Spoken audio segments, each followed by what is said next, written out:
Massive stones placed thousands of years ago still track the sun and stars with silent precision. Long before written language, prehistoric astronomers engineered landscapes into celestial calculators, embedding a deep knowledge of the cosmos into monuments like Stonehenge. You are about to discover how these ancient builders used megaliths not as simple monuments, but as sophisticated observatories that predicted seasonal changes and mapped the heavens. We will uncover how they achieved such accuracy without modern tools and what their forgotten science reveals about human ingenuity. By the end, your entire understanding of our prehistoric past will be reshaped. What does it truly mean to leave a mark on the world that lasts for millennia? Of knowledge passed down through oral traditions. Each correctly aligned stone represents a hard-won victory over chaos, a way to impose order on the seemingly unpredictable cosmos. The central mystery remains. How could cultures without writing or advanced tools encode such a deep understanding of cyclical patterns into the very landscape? The answer lies not in a single brilliant mind, but in a sustained collective effort to read the sky itself. Deep within the earthen mound of Newgrange, a narrow passage waits in darkness for most of the year. Then, for a few precious minutes at dawn on the winter solstice, a single shaft of sunlight streams through a specially constructed opening known as a roof box. It pierces the long corridor, finally illuminating the sacred inner chamber in a burst of golden light. This event is not a matter of chance. It is a feat of engineering designed to capture one specific moment in the sun's annual journey, a phenomenon that occurs only once a year. This is the heart of the solar calendar hypothesis. It proposes that many megalithic structures were precisely engineered to mark the solstices and equinoxes, the four pivotal turning points of the solar year. For an agricultural society, this knowledge was survival. The winter solstice marked the sun's rebirth and the promise of returning warmth, while the summer solstice signaled the peak of growth. The equinoxes, with their equal day and night, were likely moments of balance and ceremony. By marking the sun's extreme northern and southern risings and settings with massive, immovable stones, these ancient astronomers created a perpetual calendar. They etched time itself into the landscape, the incredible precision required to capture a sliver of light for just 17 minutes, as at Newgrange, speaks to a deep, generational understanding of solar cycles and geometry. This was a society that lived by the sky's rhythm, using monumental architecture to make those celestial patterns tangible and predictable. But the sun was only one part of their cosmic calculation. To truly grasp their genius, we must also look to the night and the far more complex dance of the moon. The moon's journey across the sky is a far more complex puzzle than the sun's reliable path. While the sun anchors our year, the moon weaves a longer, more intricate pattern, one that completes its full cycle only once every 18.6 years. This slow celestial dance, known as a major lunar standstill, sees the moon reach its most extreme northern and southern rising points along the horizon. At the Carnac stones on the Isle of Lewis, the silent granite pillars seem to await this very event. During a major standstill, the moon can appear to glide stunningly low, almost skimming the earth, its light casting long, dramatic shadows through the aligned stones. Framing such a specific and rare event was no accident. It suggests these builders were not just marking annual cycles, but were engaged in a patient, multi-generational project of celestial record-keeping. The hypothesis is that certain stone rows and solitary outliers were placed as permanent sightlines, capturing the moon at these extreme points in its long cycle. Why commit to such a long-term observation? This knowledge would have provided a different kind of clock, one that measured time in generations rather than seasons. It may have been tied to longer-term cultural calendars, the timing of significant ceremonies, or a deeper understanding of cosmic order that transcended a single human lifetime. Predicting an event that occurs fewer than 3 times a century points to a sophisticated science built on passed-down knowledge and meticulous observation. It reveals a society thinking in scales of time that are almost unimaginable to us today. If they could track the sun and moon with such silent precision, could their celestial calculations have reached even further into the starry depths of the night sky? While the sun and moon provided a reliable rhythm for daily life, the stars offered a far grander canvas for the prehistoric imagination. On a perfectly clear night, free from modern light pollution, the sky would have been a breathtaking tapestry of moving lights. Some researchers propose that the long, dark passages of certain tombs and the precise gaps between standing stones were engineered to frame specific bright stars at key moments. Imagine a corridor built to capture the brilliant gleam of Sirius, the brightest star in our sky, or the tight, sparkling cluster of the Pleiades, just as it rose above the distant horizon. This was not merely stargazing, it was a way of anchoring their myths to the immovable earth. The stories of their gods, ancestors, and the creation of the world itself could have been literally written in the stars, with the megaliths serving as the permanent page holders in this cosmic book. Proving these stellar alignments is a profound challenge, thanks to a phenomenon known as precession, the slow, 26,000-year wobble of Earth's rotational axis. This gradual shift means the stars we see today are not in the same positions they occupied thousands of years ago, yet this very fact helps us date potential alignments. Around 3,000 years before the Common Era, the star Thuban in the constellation Draco was the pole star, the pivot around which the entire heavens appeared to turn. It is difficult to believe the builders of these great monuments would have ignored such a central cosmic anchor. A stone circle aligned to Thuban would have physically manifested the still point of the turning sky, connecting their sacred space directly to the axis of the universe. This stellar connection reveals a cosmology far more intricate than a simple calendar. The heavens were a dynamic, living map, filled with characters and stories that guided not only spiritual belief but potentially physical journeys across land and sea. The integration of stars into their stone-built observatories shows a comprehensive astronomical system, one that sought to harmonize human existence with the entire cosmos. But how did they translate this vast celestial knowledge into such precise and enduring stone constructions without the tools we take for granted? The perfect circle of a Stonehenge is more than a shape, it is a profound statement. This form, repeated across ancient Europe, embodies the cyclical nature of time itself, mirroring the apparent dome of the sky and the endless loop of seasons. But the geometry etched into these landscapes goes far beyond the simple circle. Researchers like Alexander Thom discovered that the layouts of many sites incorporate sophisticated Pythagorean triangles and elegant ellipses, all achieved with nothing more than ropes, wooden stakes, and an intimate knowledge of the land. This was not art for art's sake, it was high-precision engineering. By stretching a rope between stakes to form a perfect right-angled triangle, a builder could calculate the exact angles needed to frame the rising sun at the solstice or the setting moon at its most extreme point. The geometry was the essential tool that translated celestial observation into permanent stone. Even more astonishing is the suggestion of a shared standard of measurement.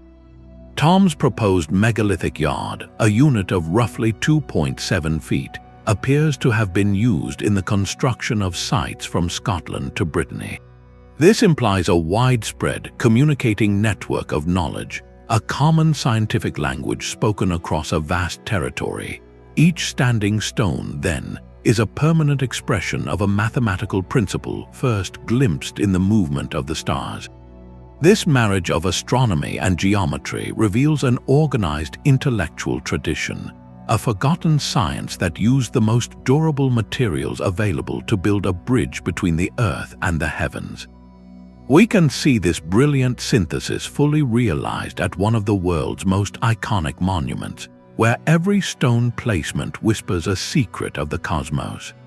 The sun crests the horizon on a summer solstice morning, its first light striking the heel stone and sending a long, dramatic shadow deep into the heart of the stone circle. This is Stonehenge, the archetypal celestial calculator made manifest.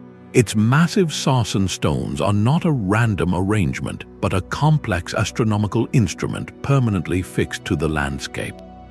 The outer circle and inner horseshoe of towering trilithons frame the sun's extreme positions, while other alignments quietly track the moon's more complex 18.6-year cycle.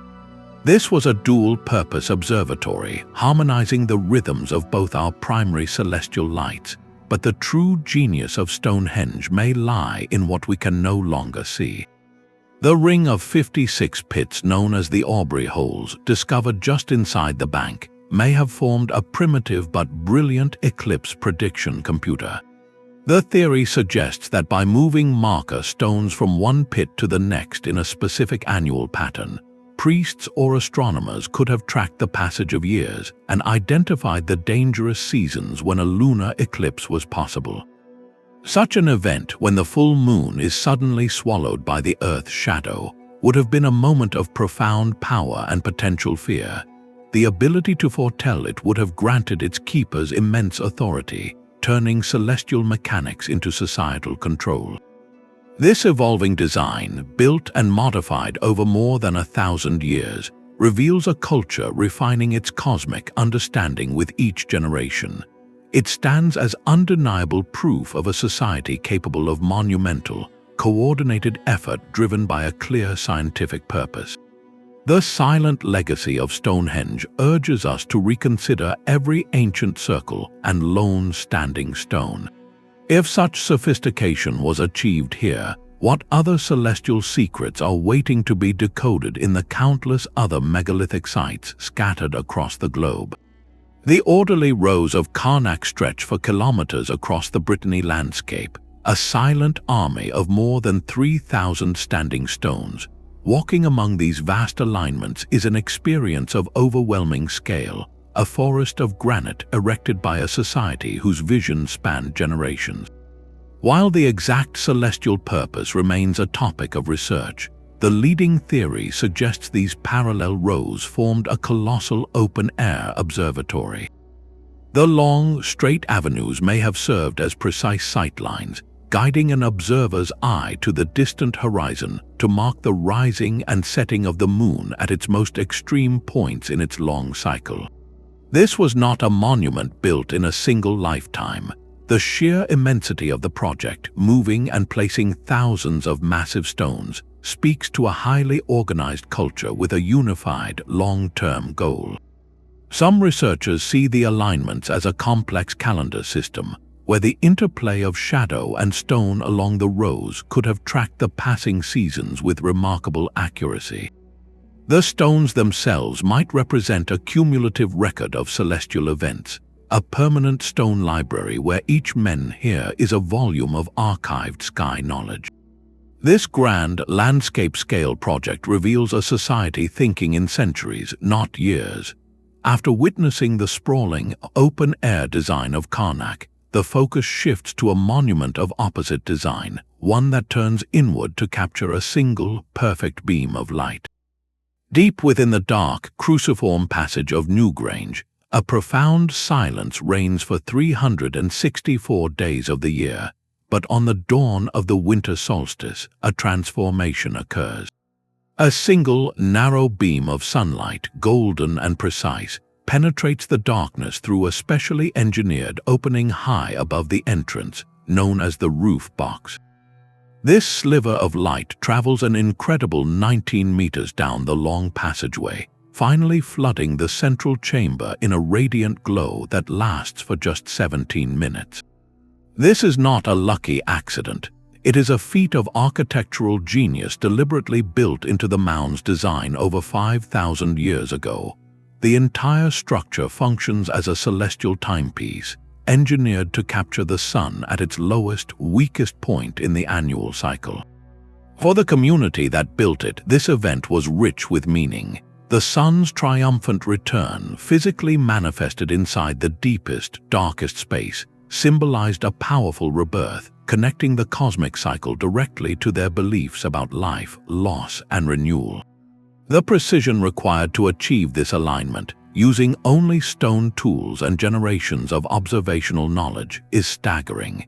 It stands as a hallmark of a sophisticated engineering tradition, one that masterfully fused celestial mechanics with spiritual ceremony. This illuminated tomb shows us that for these ancient astronomers, tracking the sky was about more than just marking time. It was about understanding humanity's place within the vast, turning cosmos. A stone circle stands silent in the Egyptian desert, its stones arranged with purpose under the vast Sahara sky. This is Nabta Playa, a site that predates even Stonehenge by over 1,000 years. Here, a calendar circle of megaliths aligns precisely with the summer solstice sunrise and the rising of key stars like Sirius. This was not an isolated European practice, but a global human endeavor.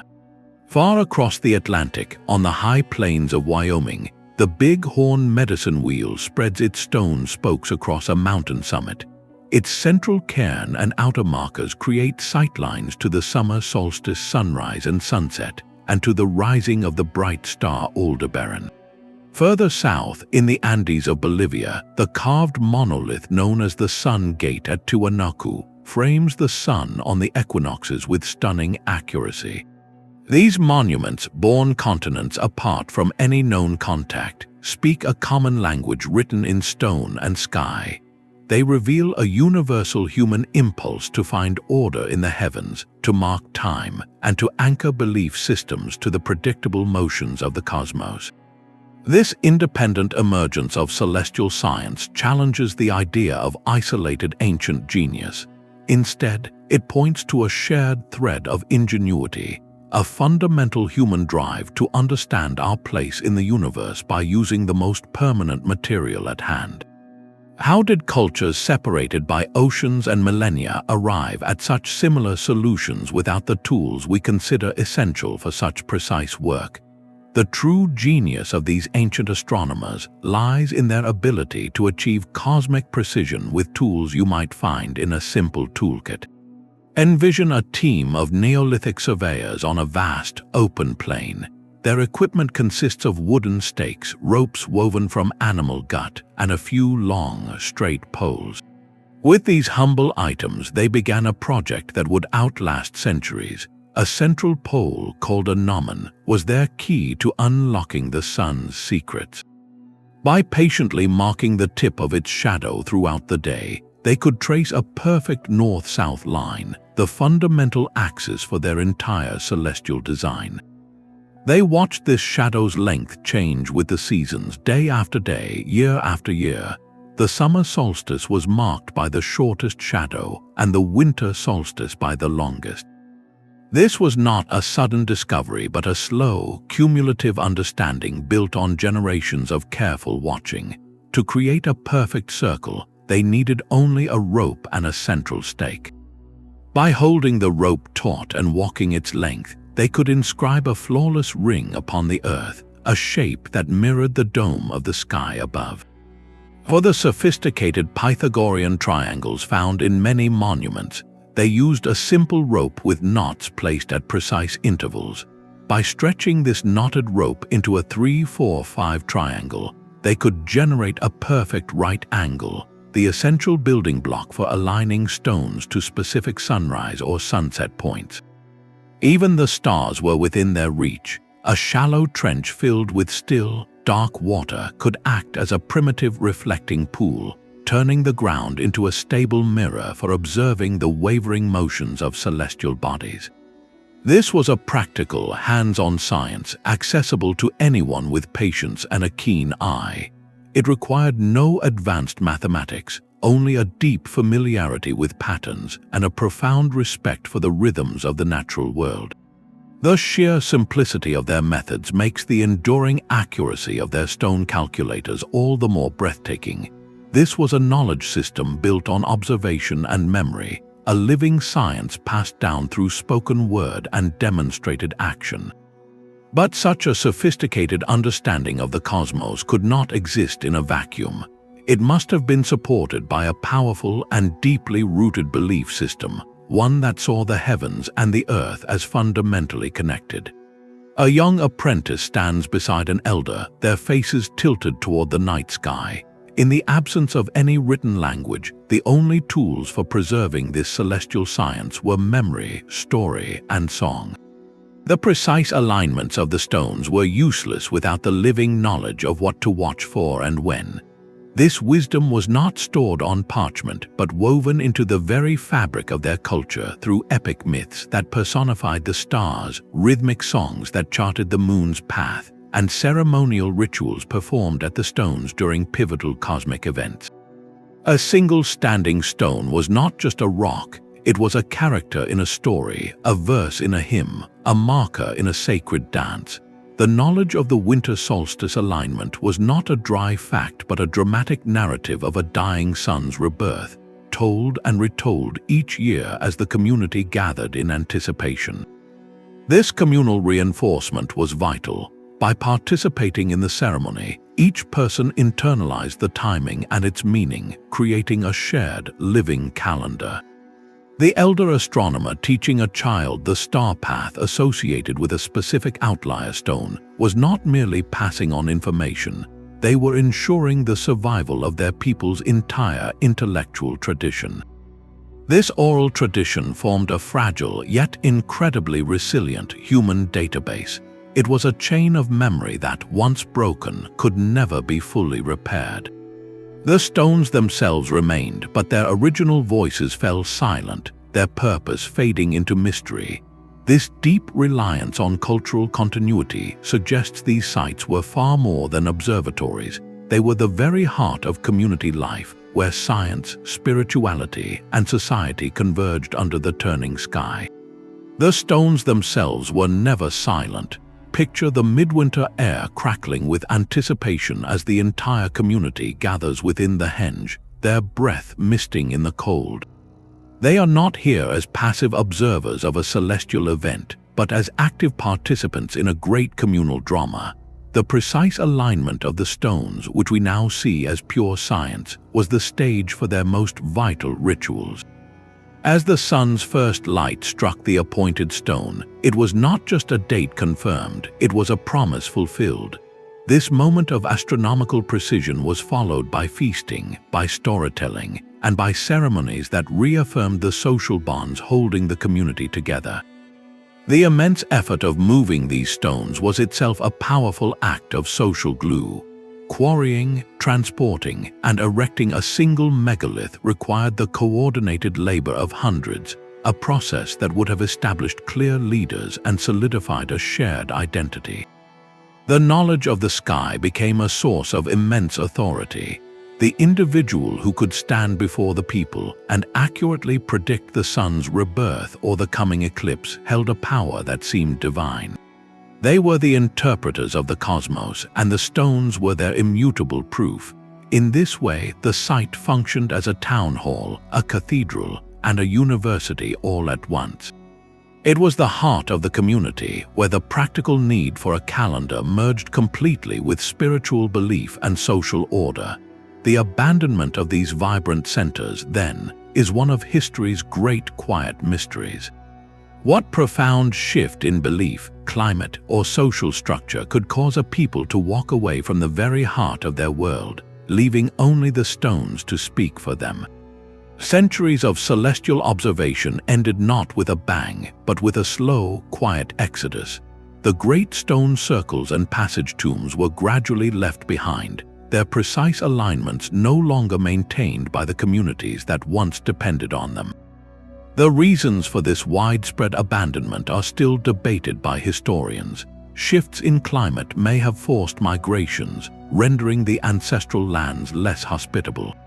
New social structures, perhaps more centralized and less dependent on communal sky watching, could have emerged. Or maybe the belief systems that gave the stones their meaning simply evolved into new forms. Whatever the cause, the result was a profound and lasting silence. The living knowledge once passed so carefully from elder to apprentice began to fade. The intricate stories that gave meaning to a solstice sunrise or a lunar eclipse were slowly forgotten, leaving the stones as silent orphans on the landscape. Their original purpose became a mystery, even to the people who lived near them for generations. Much later, cultures like the Celts and their Druid priests would use these sites for their own ceremonies, unaware that they were standing in the ruins of a much older, sophisticated science. The link was broken, and a vast chapter of human understanding was effectively erased. This represents one of history's great intellectual ruptures, where a complex science of the cosmos, built over millennia, was lost for thousands of years. The long task of piecing this celestial puzzle back together would only begin with the dawn of modern archaeology, a discipline that would eventually learn to read the stones not as pagan icons, but as the scientific instruments they truly were. For centuries, the silent stones were seen as the work of druids or giants, their astronomical purpose entirely forgotten. That changed in the 1700s when an antiquarian named William Stukeley, meticulously surveying the ruins of Stonehenge, made a revolutionary connection. He observed that the central avenue pointed directly toward the sunrise on the summer solstice.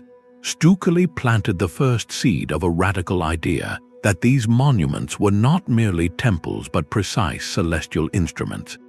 This single observation was the quiet birth of a new science, though it would lie dormant for generations. The field of archaeoastronomy, the marriage of archaeology and astronomy, truly ignited in the 1960s. Pioneers like Gerald Hawkins fed the alignments of Stonehenge into some of the earliest computers, using statistical analysis to argue that the site was a sophisticated Neolithic computer for predicting eclipses. Around the same time, Alexander Thom surveyed hundreds of stone circles across Britain, proposing they were built with a shared unit of measurement and encoded complex lunar cycles. These researchers moved the discussion from romantic speculation into the realm of quantifiable data. Their bold conclusions were met with fierce debate, as many archaeologists questioned whether the alignments were intentional or merely the result of chance. This tension between the two disciplines forced a new rigor into the investigation. The tools of modern science have since transformed this quest. Today, researchers use laser scanning and three-dimensional modeling to recreate the ancient horizons, stripping away millennia of forest growth and soil erosion. They employ precise geodesy to measure alignments down to the millimeter, accounting for the slow wobble of Earth's axis over thousands of years. This rigorous approach acts as a filter, confirming stunningly accurate alignments, like the winter solstice sunrise at Newgrange, while systematically debunking fringe theories that lack statistical evidence. The scientific validation of these ancient practices is profoundly humbling. It forces us to discard outdated notions of primitive hunter-gatherers and instead recognize the builders as methodical scientists and engineers of their age. They achieved a silent, stone-built precision that we can now measure but only partially comprehend. This raises a deeper question that transcends the stones themselves. What does the loss of such a vast and sophisticated knowledge system tell us about the fragility of our own collective understanding? The popular image of a druid conducting rituals at Stonehenge is a powerful one, but it is a historical mirage. The stone circle was already thousands of years old when the Celtic Druids emerged. This romantic misconception was largely born in the 17th century, a time when antiquarians looked to the classical world and their own imaginations to explain the mysterious stones. This anachronism, however appealing, obscures the true timeline of human achievement. An even more pervasive myth suggests that these structures were built by a lost civilization or with the aid of extraterrestrial visitors. Such theories fundamentally undermine the genuine ingenuity of our own ancestors. They replace the slow, patient work of generations with a deus ex machina, a magical solution that denies prehistoric people their rightful place as innovative scientists and engineers. The evidence tells a different story, one of human hands using simple tools, of trial and error, and of knowledge painstakingly accumulated over centuries. Not every standing stone was a celestial marker. While many sites have clear astronomical alignments, others likely served as territorial markers, symbols of a clan's identity, or focal points for social gatherings. To insist on a single, universal purpose is to ignore the rich complexity of these ancient cultures. The so-called ancient astronaut theory is a modern fiction, one that flourishes where evidence-based research is set aside in favor of sensationalism.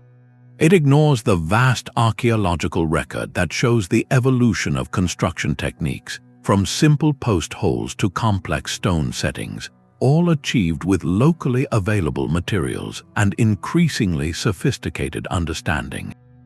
To truly honor the builders of these monuments, we must clear away the speculative clutter and focus on the real, evidence-supported wonders of their work. Their legacy is not one of magic or mystery, but of human intellect and perseverance written in stone. The silent geometry of these stone circles speaks a language of pure intellect. To translate the wandering path of a star into a fixed line of granite requires a profound cognitive leap, one that moves beyond simple observation into the realm of abstract mathematical thought. These builders were not just watching the sky, they were modeling it, using the earth as their chalkboard and stone as their permanent notation. The very act of constructing a perfect circle or a Pythagorean triangle from mere rope and stakes demonstrates a brain capable of holding complex spatial relationships and numerical concepts. This was a mind that could envision a finished, monumental form long before the first stone was ever quarried. The evidence of a shared unit of measurement, the megalithic yard, found across distant sites, points to something even more revolutionary: a formalized system of mathematics. This implies a common technical language, a set of agreed-upon rules and standards that could be taught and replicated. It shatters the outdated idea of a primitive intelligence struggling for basic survival. Instead, we see a modern human brain, identical to our own, applying its full capacity to solve the problems that mattered most to its world: problems of time, cosmology, and community cohesion. Their intelligence was not lesser, it was merely differently focused, honed by the practical and spiritual needs of their era.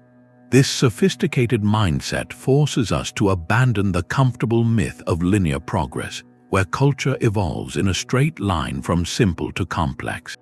The builders of Carnac and Stonehenge demonstrate that flashes of advanced scientific understanding can emerge at any point in the human story, given the right cultural conditions and motivations.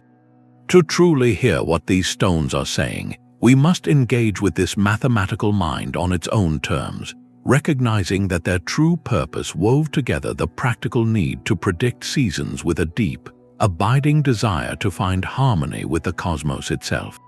The success of their harvest depended on a silent signal from the sky. For a Neolithic farmer, the world's most important calendar was not marked on parchment but etched into the horizon by a single standing stone. When the sun's first light touched that specific stone, it was a direct command from the cosmos, a signal that the soil was warm enough and the days long enough to begin sowing seeds. This was the profound, practical power of megalithic astronomy, transforming abstract celestial cycles into actionable knowledge for survival. An accurate agricultural calendar was not a matter of convenience, it was the difference between a thriving community and hardship. The timing of planting, the schedule for harvest, and the management of stored food for the lean winter months all relied on a precise understanding of the solar year. At the Mnajdra temple complex on Malta, the architecture itself functions as this communal guide. On the equinoxes, the sun's rays penetrate the main doorway to illuminate a central slab, while at the solstices, light strikes the edges of the same doorway with remarkable accuracy. This was a public timepiece, a stone-built almanac that everyone could understand. It organized the entire community's labor, synchronizing the vital work of planting and reaping with the unchangeable rhythm of the seasons. By mitigating the risk of crop failure, this celestial scheduling created a stable food surplus, which in turn freed up the labor and resources required to erect the very monuments that guided them. The grand stones were not built in spite of agricultural needs, but because of them. This practical necessity was almost certainly the engine that drove the first systematic observations of the sun, grounding humanity's cosmic curiosity in the fundamental need to eat. A quiet drumbeat inside a stone circle does not simply fade into the air. It can twist and shimmer, creating echoes that seem to come from the stones themselves. This is the world of archaeoacoustics, a field that listens to the past. Researchers have discovered that many megalithic sites possess unique sound properties. At a site like Stonehenge, the massive, hard surfaces of the sarsen stones reflect sound in specific ways. A voice speaking from the center might be heard clearly at certain points, while other areas remain in an acoustic shadow, a pocket of strange quiet. This was likely not an accident. The very arrangement of the stones could channel and focus sound, turning the circle into a natural amplifier. During a ceremony, the rhythmic pounding of a drum or the unified chant of a community would not just be heard, it would be felt, vibrating through the ground and the body. This multi-sensory experience would have transformed a celestial event into something truly overwhelming. The first beam of the solstice sun, striking an altar stone, would be accompanied by a rising wave of sound, a physical force that united the community in a shared, visceral moment. Sound became a tool to heighten reality, to blur the line between the earthly and the cosmic. The exploration of these acoustic effects reveals that these sites were designed as fully integrated ritual spaces, where every sense was engaged to create a powerful, collective experience. This deliberate manipulation of sound and sight points toward a deeper purpose. It suggests these gatherings were not just about observing the sky, but about altering the very consciousness of the participants, guiding them toward a shared state of awe and connection that cemented their place in the universe. A rhythmic, predictable cosmos would fundamentally reshape a culture's entire perception of time. For the people who built these stone calculators, time was not a relentless march into an unknown future. It was a great turning wheel, an endless loop of seasons and celestial events that repeated with reassuring certainty. The rising of the same star, the return of the solstice sun, the moon's slow dance back to its starting point, all of this reinforced a worldview where everything moved in circles. The megaliths were the physical anchors of this philosophy. They made the abstract, flowing concept of time into something solid and unmovable, something you could walk around and touch. You could stand at the center of a stone circle and see the entire cosmic cycle laid out around you in a ring of granite. This cyclical perspective permeated their understanding of life itself. Death was not an end, but a necessary phase in a larger cycle, just as the seeming death of the sun in winter was always followed by its rebirth. This is the profound meaning behind the alignment of a tomb like Newgrange with the winter solstice sunrise. They built a house for their ancestors that was designed to be illuminated by the reborn sun, physically connecting the concept of human passing to the promise of cosmic renewal. In their eyes, the soul's journey and the sun's journey were part of the same eternal pattern. Their astronomy, therefore, was never just a practical science for farming. It was a spiritual framework, a way of harmonizing human existence with the fundamental rhythms of the universe. By marking these cycles in stone, they were seeking to participate in the cosmic order, to ensure that their community, their crops, and their ancestors remained in sync with the turning of the great wheel.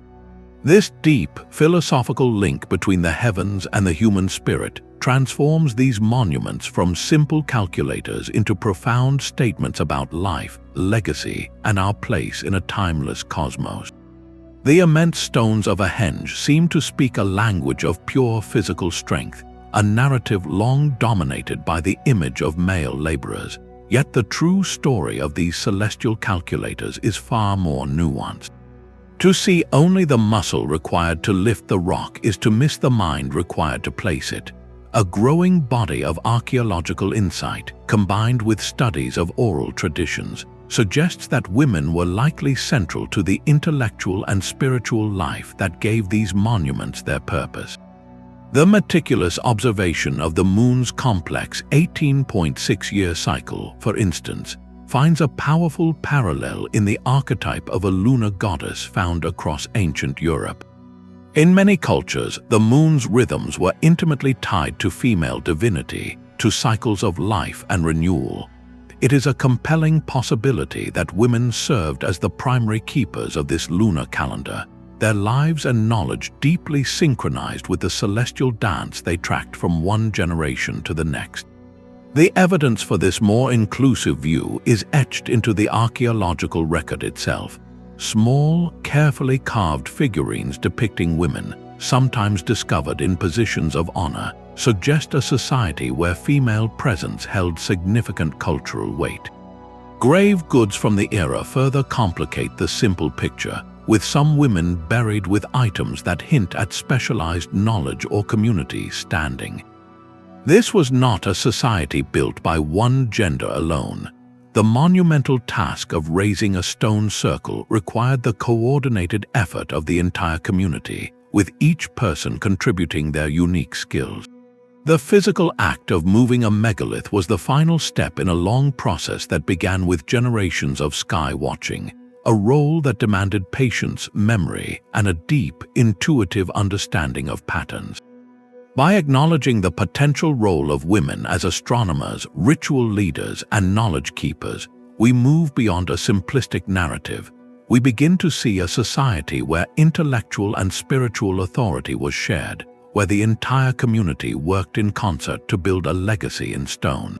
This more equitable perspective does not just correct a historical oversight, it fundamentally enriches our understanding of the cultural landscape they created, revealing a tapestry of human ingenuity woven from every thread of the community. A 50-ton stone destined for Stonehenge begins its epic journey in the Precession hills of Wales. Its path covers over 150 miles of rugged terrain, rivers, and valleys. The logistics of this undertaking are staggering, a masterpiece of prehistoric project management that relied on simple physics and immense human will. Teams would have prepared a track of smoothed wooden rollers, laying a temporary road for the colossal stone to glide upon. The blue stone itself was likely lashed to a massive wooden sledge. Then, with ropes made of plant fiber or leather, a coordinated crew would have pulled, inch by arduous inch, while others constantly repositioned the rollers from the back to the front. This was a slow, rhythmic dance of movement, a testament to the power of coordinated effort. To cross a body of water, they may have built rafts floating their sacred cargo along coastal waterways. This was not a frantic rush but a patient, seasonal migration of stone, a project spanning years and generations. The true challenge, however, began once the stone finally arrived at its destination. The empty field was not the end of the journey, but the start of an even more delicate phase of construction. Deep, sloping-sided pits were excavated with antler picks and stone tools. Positioning the stone above this void required immense care. Using wooden levers and frames, crews would have painstakingly raised one end of the stone, packing rubble and smaller stones underneath to support it, gradually inching it upright. The final, heart-stopping moment came as the stone pivoted into its prepared socket, a triumph of collective strength and timing. Stability was paramount. The base was then meticulously packed with a mix of smaller stones, gravel, and earth, creating a solid foundation that has held firm for millennia. these were not acts of brute force alone. They required a sophisticated, intuitive understanding of leverage, pivot points, and weight distribution. The successful erection of a single megalith was a communal victory, a physical manifestation of shared purpose. This incredible investment of labor and time reveals the profound, non-negotiable importance these celestial calculators held. They were worth the greatest effort a society could muster. Stone is a promise of permanence in a world of constant change. For the people who raised these megaliths, the earth beneath their feet and the sky above their heads were two halves of a single reality. The stone, heavy and enduring, was the very essence of the earthly realm. It represented their ancestors, their territory, and the solid ground of their existence. The sky, by contrast, was the domain of the divine, a luminous tapestry of cyclical patterns and eternal motion.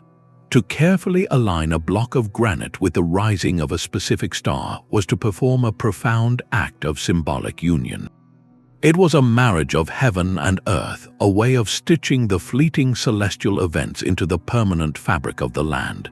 This was not merely engineering, it was a deeply philosophical statement about the nature of the cosmos.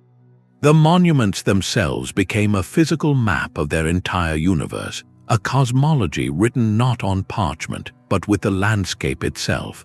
The choice of stone was therefore deliberate and deeply meaningful.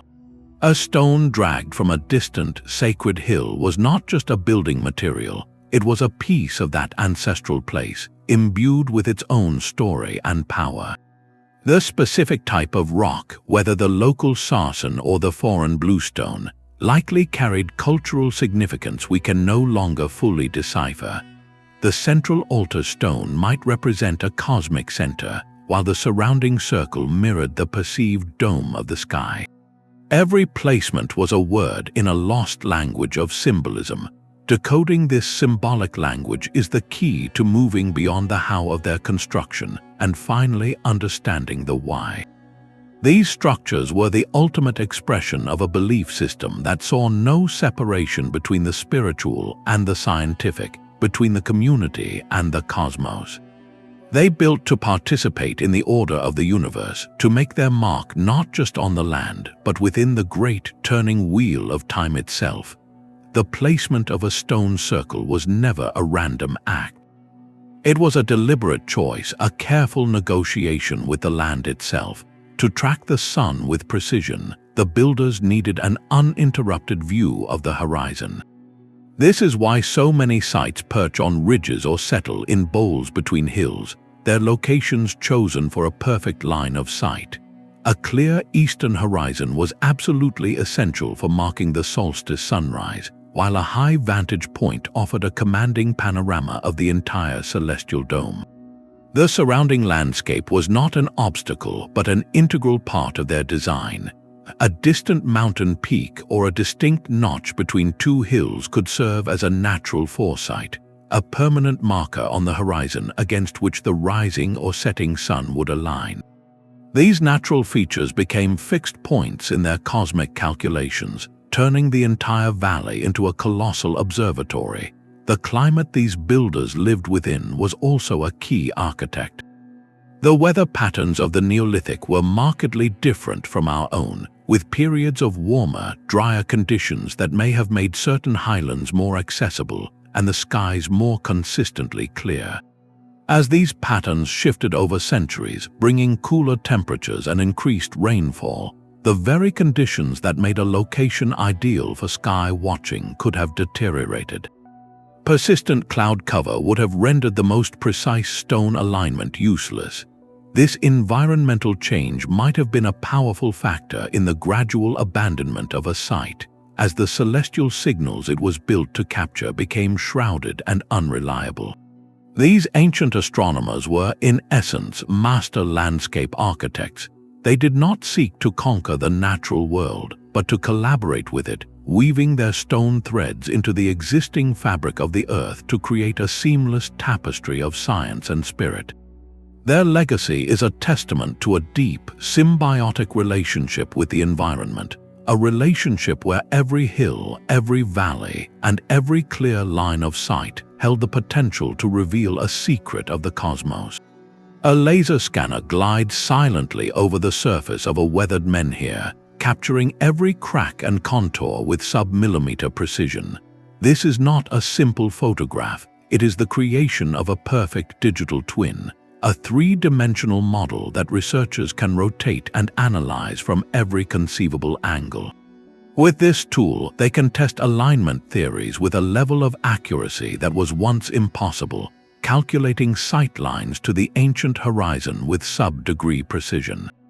Meanwhile, ground-penetrating radar sends pulses of energy deep into the Earth, painting a picture of what lies beneath our feet without ever lifting a shovel. It reveals the ghostly outlines of long-buried pits, the foundations of missing stones, and the complex layers of construction that show a site evolving over centuries. This technology peels back time itself, showing us the multiple phases of a monument's life. From even higher above, LiDAR, or light detection and ranging, works its own magic. Mounted on aircraft, it fires millions of laser pulses toward the ground, effectively stripping away dense forest canopy and undergrowth to reveal the true shape of the land. Across the British Isles and in the jungles of Central America, LiDAR has exposed vast ceremonial landscapes, revealing that what we thought was an isolated stone circle was often just the centerpiece of a much larger complex of earthworks, processional avenues, and smaller, forgotten satellites.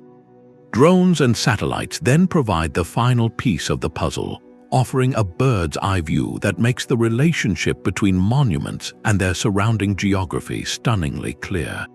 A solitary standing stone on a hilltop is suddenly seen as part of a deliberate line pointing toward a distant mountain pass or a river bend.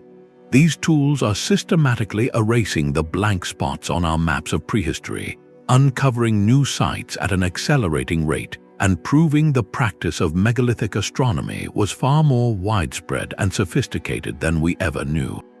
The silent stones are finally beginning to speak, their long-held secrets translated not by magic, but by the quiet hum of modern machines. The legacy of the megalithic astronomers did not simply fade into the earth.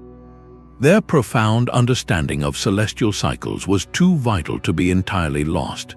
Instead, it was absorbed, adapted, and passed down, its core principles woven into the fabric of later Bronze Age and Iron Age societies. These successor cultures may not have built on the same colossal scale, but they inherited a fundamental science, the basic division of the year by the solstices and equinoxes, the tracking of lunar months, and the very concept of a reliable, predictable cosmos became the bedrock of timekeeping across Europe. This intellectual lineage connects directly to the calendars we use today, a continuous thread of human observation stretching back over 5,000 years. These ancient builders were, in the truest sense, humanity's first scientists. They relied not on superstition, but on empirical evidence gathered through generations of patient watching. They identified patterns, formed hypotheses about celestial motion, and tested their theories by building massive, permanent instruments of stone. Their monuments were predictive models of the universe, designed to forecast the turning of the seasons and the dance of the moon with silent, mechanical accuracy. This perspective fundamentally reshapes our view of the deep past. It asks us to look upon these people not as primitive precursors to our own civilization, but as brilliant innovators who developed a complete and complex system of knowledge perfectly suited to their world. Their intelligence was not lesser, it was differently focused, achieving a mastery of cosmic patterns that we can now measure but only partially comprehend. The silent stones are their permanent testament. They stand not as ruins of a forgotten mystery, but as enduring proof of humanity's timeless quest to look upward, to find order in the heavens, and to carve our place within the vast, turning cosmos. From the solstice alignment at Stonehenge to the sprawling lunar observatory at Carnac, we have traced the contours of a lost science written in stone. These prehistoric astronomers were far from primitive mystics. They were the scientists and engineers of their age, transforming a deep, empirical understanding of the cosmos into monuments that have endured for millennia. Their legacy is a testament to the power of human collaboration and relentless curiosity, achieving feats of geometry and celestial prediction that still command our respect. As the writer John Mitchell once noted, the system of the ancient astronomers was a complete, harmonious, and logical structure. It was a science perfectly adapted to its time, built on observation, and encoded in the most permanent language they knew. Let this journey inspire you to gaze at the night sky with fresh eyes, to see the silent standing stones not as ruins, but as the world's first observatories. We would love to hear what mysteries capture your imagination. Share your thoughts and questions in the comments below. And for more journeys into the world's greatest historical enigmas, be sure to subscribe.